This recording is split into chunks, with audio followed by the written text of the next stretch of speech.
जादू है मोर दिल्ला भागे, पहली नजर मा जानम मोला अपन बना गे।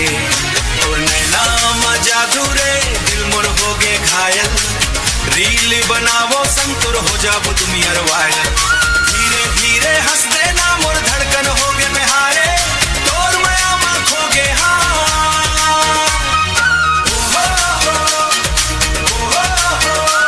तोर माया मा खो गे हाँ तुझ मोर कमाल। पहली दफा जब देखे रहे हो हाट बाजार के रद्दा माँ, चांद जैसन चमकत रहिस भीड़ भरे वो गल्ला माँ।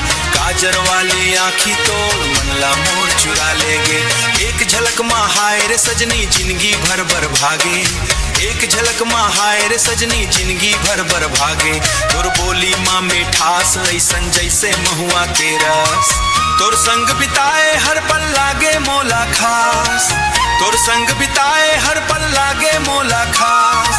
दिन हो या अंधियारी तोर सुरताया थे, मोर हर एक सपना माँ बस तोर चेहरा दिखते। तोर नैना माँ जादू रे दिल मोर हो गे घायल, रील बनावो संग तोर हो जाबो तुम वायरल। धीरे धीरे हंस देना मोर धड़कन हो गे बेहारे, तोर माया माँ खो गे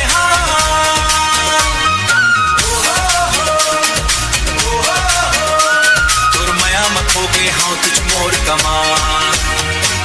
बरगद के छाँव तले बैठ के गपियाबो, नदी किनारे संझा बेला संग संग घूमन जाबो।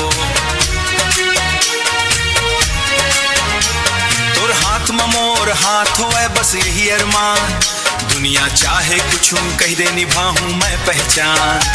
मोबाइल के वाल पेपर मा तोर फोटो ला राख्यो, रोज रोज देख के वोला खुदला खुश पाव्यो। तोर खातिर लिखत हाँ मैं माया भरेगी, सुन के हंस दे एक बेर हो जाही मन प्रीत। ओ सजनी सुनना मोर दिल के बात, तोर बिना सुना लागे दिन और रात।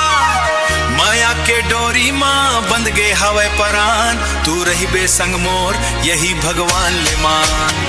तोर नैना माँ जादू रे दिल मोर हो गे घायल, रील बनावो संग तोर हो जाबो तुम वायरल। धीरे